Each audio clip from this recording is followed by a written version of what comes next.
mendustai manusia-manusia dengan berpura-pura menjadi arwah-arwah, agar manusia-manusia yang ditipunya melakukan tindakan pemberhalaan. Ya Allah itu roh, gembala dengan roh kita, nanti Tuhan akan memberikan kebenaran, cara perdamaian. Nama kata lain adalah Salam saudaraku yang terkasih, kita jumpa lagi di dalam misteri kematian.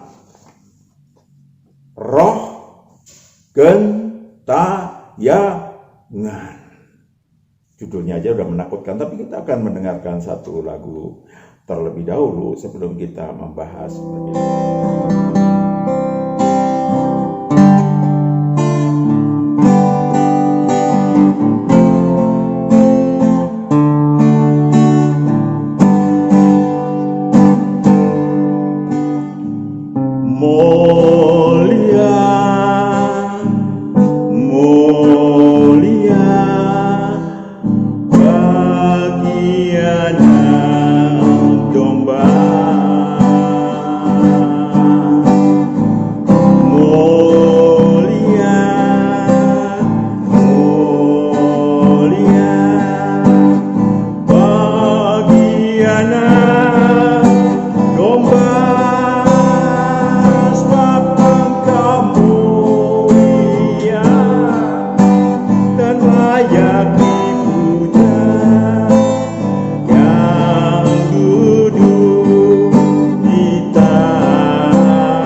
atas semua yang di bumi, atas semua yang di bumi.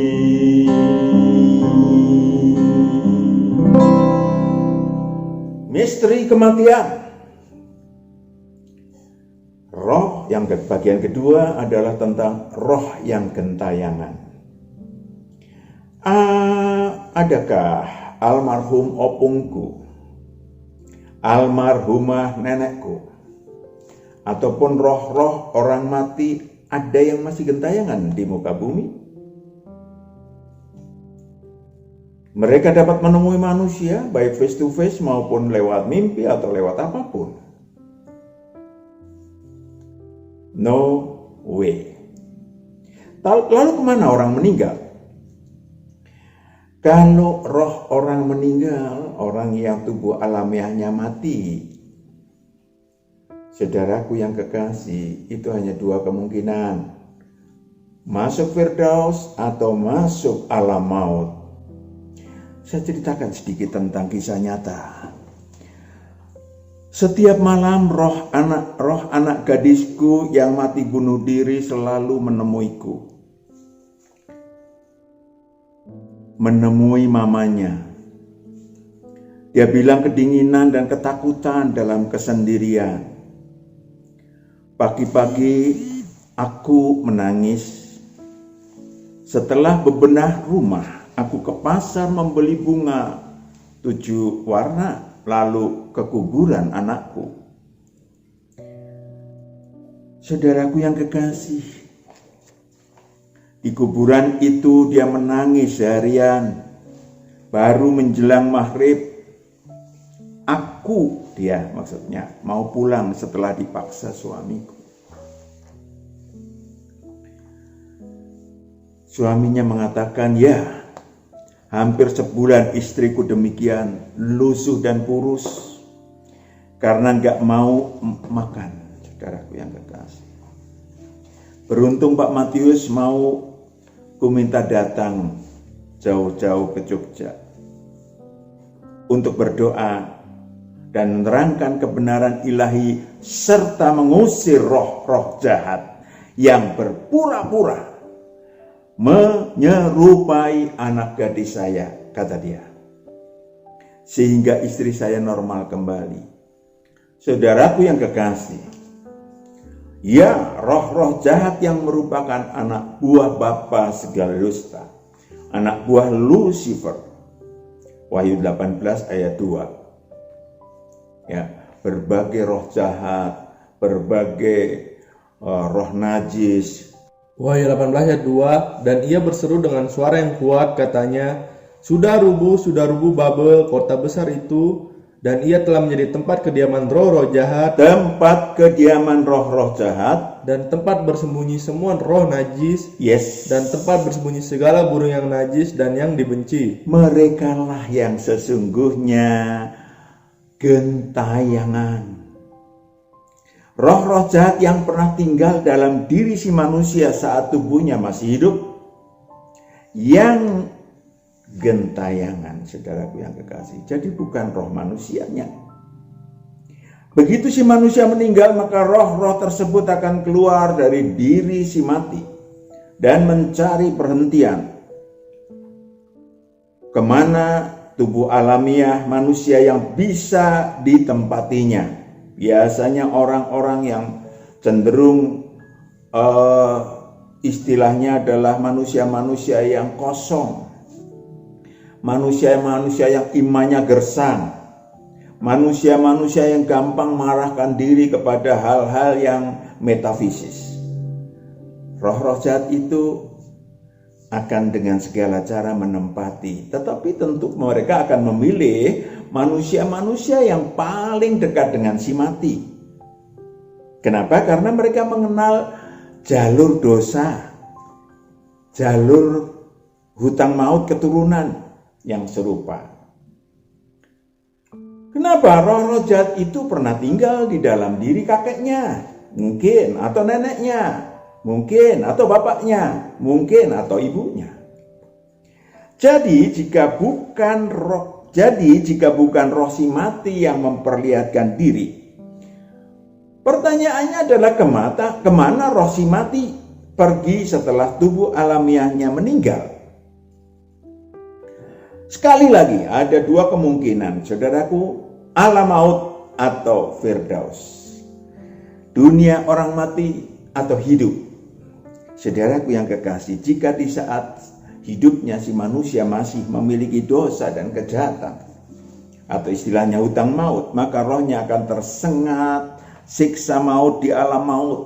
Saudara bisa baca 1 Korintus 15 ayat 56 atau Roma 5 ayat 21a. Saya tidak bacakan karena udah kerap kali kita baca.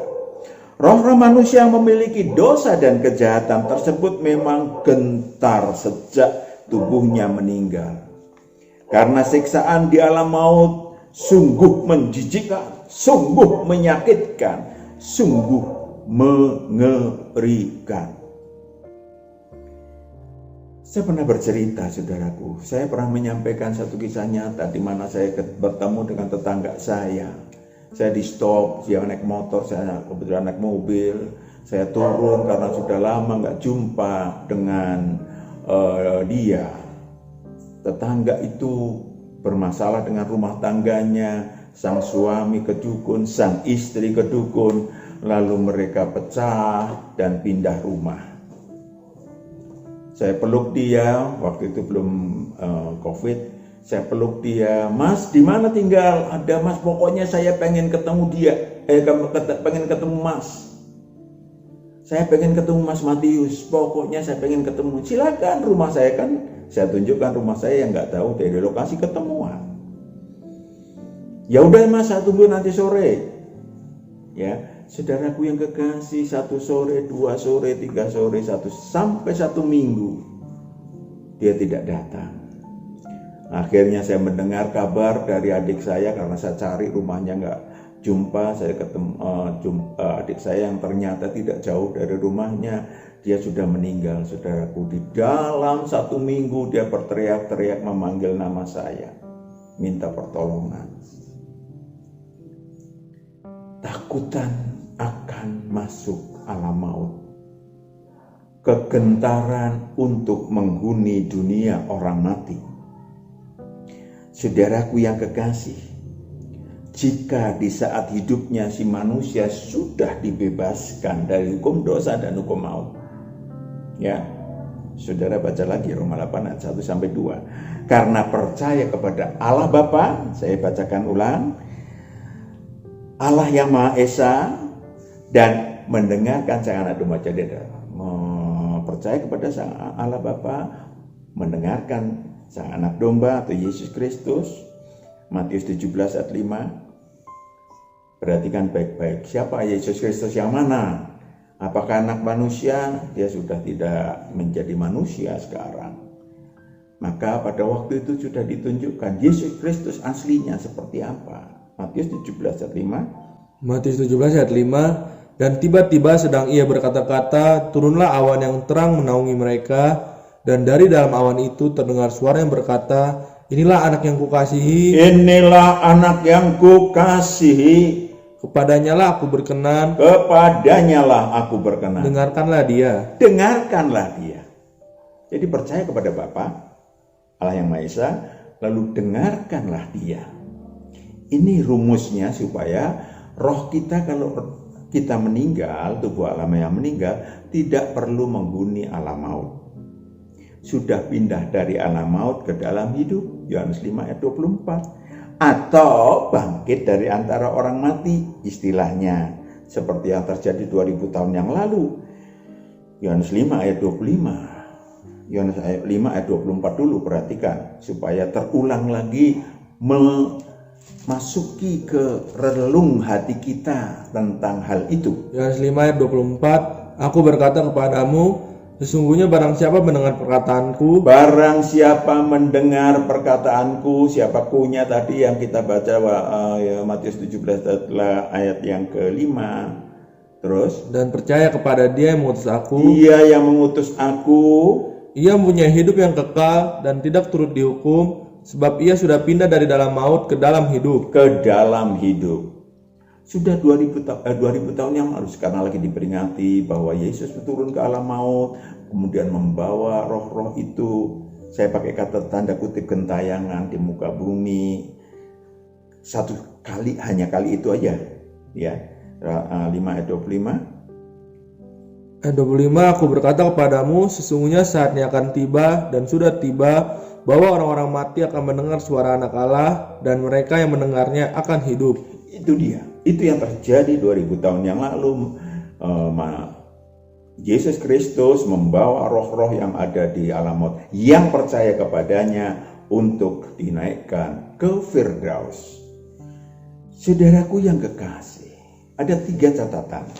Yang pertama adalah itulah sekali-sekalinya anak domba turun ke alam maut, dan sekali seumur hidup di bumi ini roh-roh manusia yang tanda kutip gentayangan di muka bumi.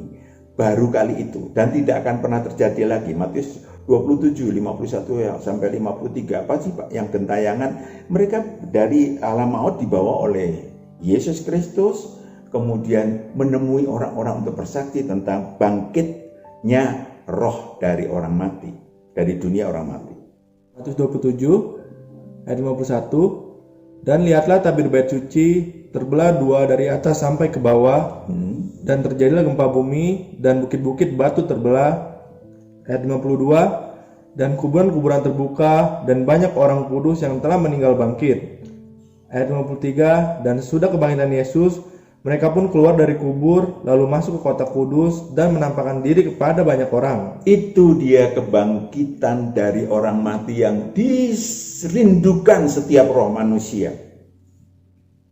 Kemudian mulailah mereka, kemudian orang-orang yang mati, kemudian yang percaya Yesus naik ke Firdaus. Tentu saja mereka yang ingin rohnya masuk Firdaus saat tubuh alamiahnya mati tidak cukup dengan bertobat total dan percaya kepada Sang Terang.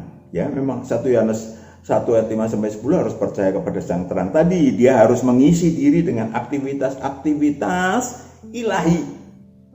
Ya, Lukas 9 ayat 23 sampai 26, perhatikan baik-baik. Tidak cukup dengan bertobat total. Pertobatan total, yes.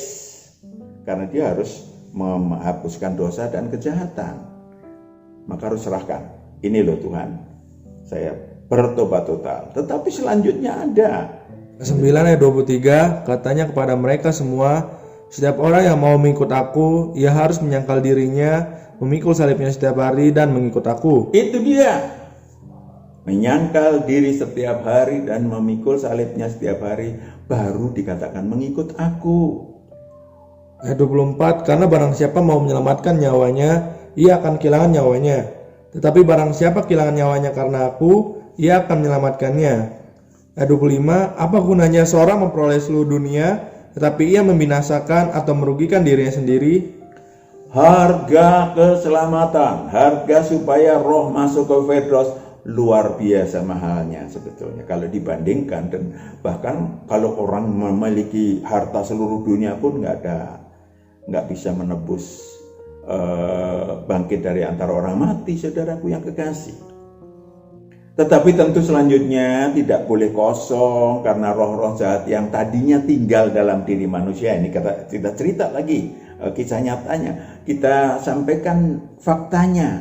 Roh-roh jahat yang pernah tinggal dalam diri manusia, mereka akan mencoba untuk masuk kembali. Matius 12, 43, 45. Kalau kosong, saudaraku, setelah lahir kembali kosong, mereka akan beramai-ramai potong padi. Beramai-ramai untuk masuk kembali kepada diri si manusia. Matius 12 ayat 43, apabila roh jahat keluar dari manusia, ia pun mengembara ke tempat-tempat yang tandus mencari perhentian, tetapi ia tidak mendapatkannya. Ayat 44, lalu ia berkata, aku akan kembali ke rumah yang telah kutinggalkan itu. Yes. Maka pergilah ia dan mendapati rumah itu kosong. Bersih tersapu dan rapi teratur. Aktivitas ilahi dan rapi teratur.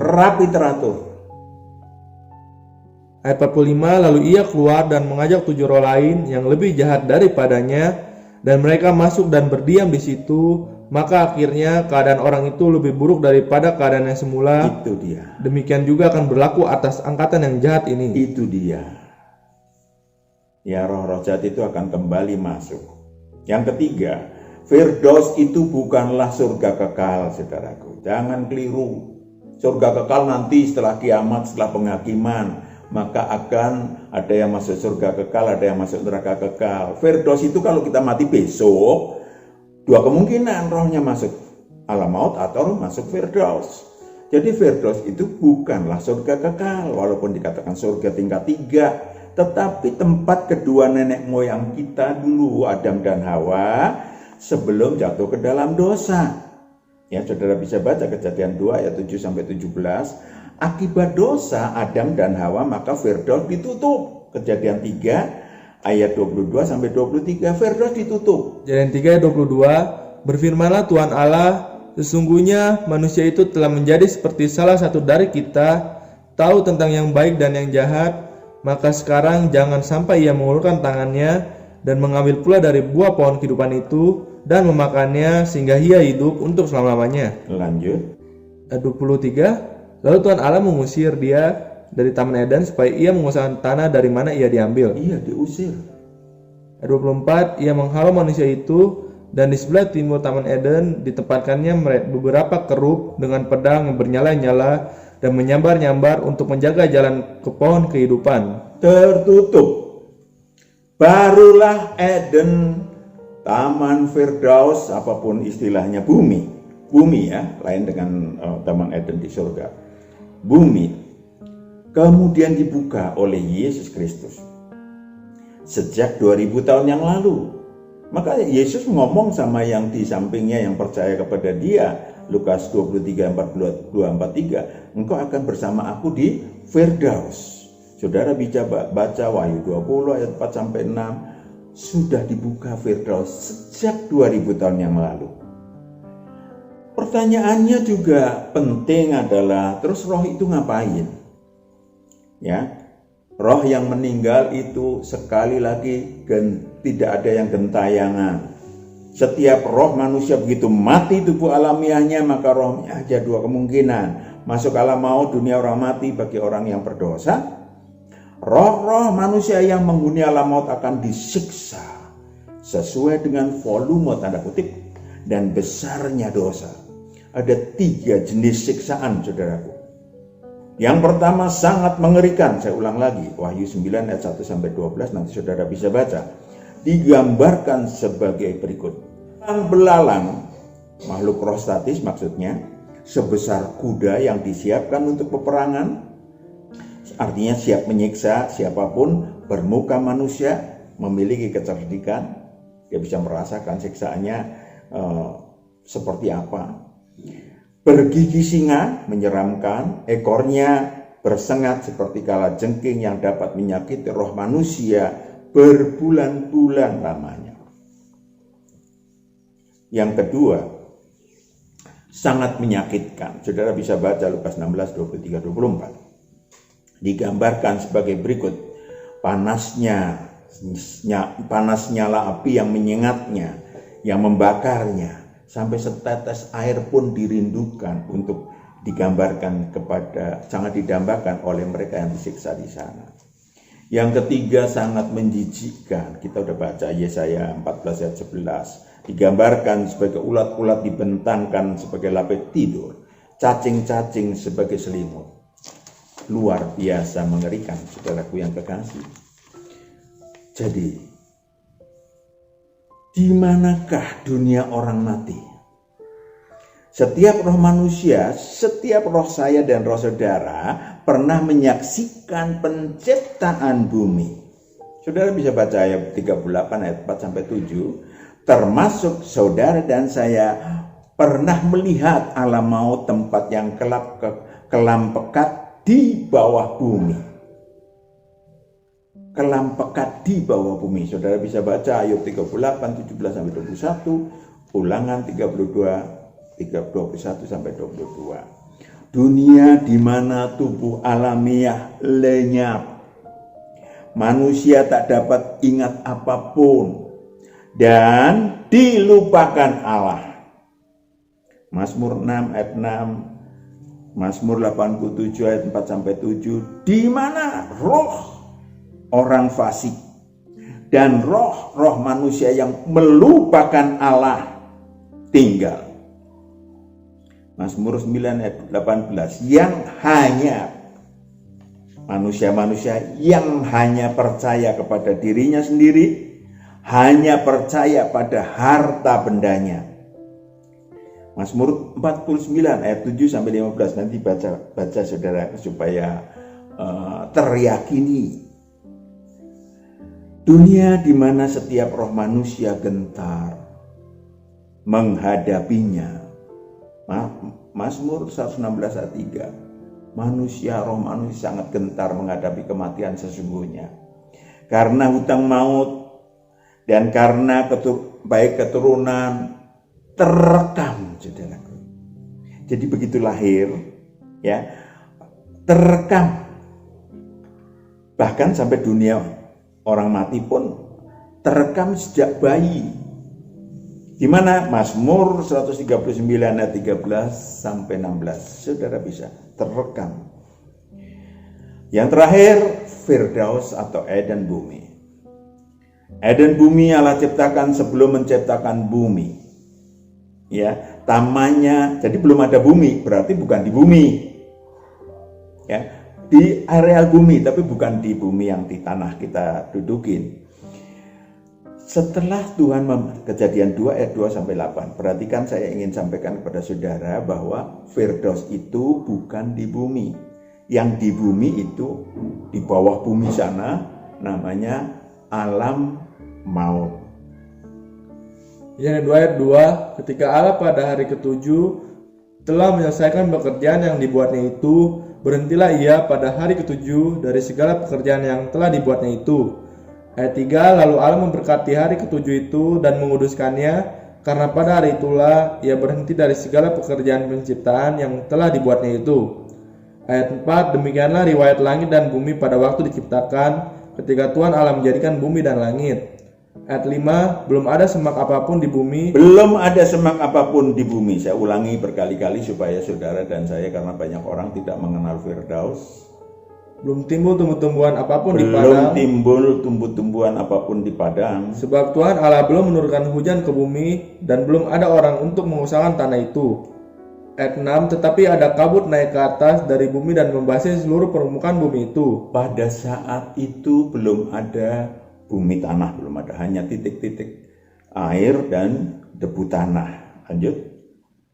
Ayat 7, ketika itulah Tuhan Allah membentuk manusia itu dari debu tanah dan mengembuskan nafas hidup ke dalam hidungnya.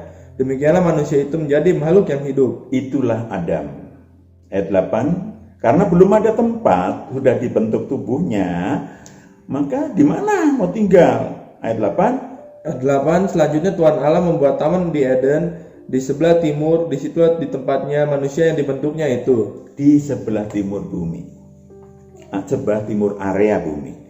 Artinya bukan di bumi. Dahulu menjadi hunian Adam dan Hawa sebelum jatuh ke dalam dosa. Setelah Adam dan Hawa berdosa, maka ditutup seperti tadi saya katakan, dibuka lagi 2000 tahun yang lalu, menjadi tempat roh-roh manusia yang percaya kepada Allah dan mendengarkan perkataan Sang Kristus. Tadi udah dibaca. Di Firdaus mereka dilatih menjadi imam-imam Allah, nggak nganggur, yang menjadi imam-imam Allah yang maha tinggi dan raja-raja ilahi. Wahyu 20 ayat 4 sampai 6. Mereka yang bangkit dari antara orang mati. Kalau kita adalah manusia yang ikut Tuhan, maka kalau kita mati, kita akan masuk ke Firdaus. Di sana akan dipimpin, karena di Firdaus ada sang anak domba, akan dipimpin untuk Wahyu 20 ayat 4, lalu aku melihat tata-tata dan orang-orang yang duduk di atasnya, pada mereka diserahkan kuasa untuk menghakimi. Aku juga melihat jiwa-jiwa mereka yang telah dipenggal kepalanya karena kesaksian tentang Yesus dan karena firman Allah, yang tidak menyembah binatang itu dan patungnya, dan yang tidak juga menerima tandanya pada dahi dan tangan mereka, dan mereka hidup kembali dan memerintah sebagai raja bersama-sama dengan Kristus untuk masa 1000 tahun. Ayat 5, tetapi orang-orang mati yang lain tidak bangkit sebelum berakhir masa yang 1000 tahun itu. Yang mati di alam maut, roh-roh yang di alam maut yang tidak percaya Yesus nggak bangkit, nggak ikut. Ya, tetapi yang percaya Yesus pada 2000 tahun yang lalu, dia bangkit, dibawa ke Firdaus. Ngapain di Firdaus? Inilah kebangkitan pertama. Ayat 6, berbahagia dan kuduslah ia yang mendapat bagian dalam kebangkitan pertama itu. Kematian yang kedua tidak berkuasa lagi atas mereka. Mereka pasti masuk surga kekal kelak.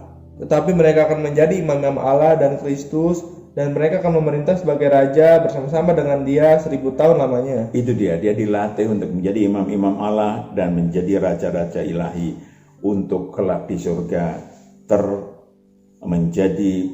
menjadi tanda kutip profesi ilahinya.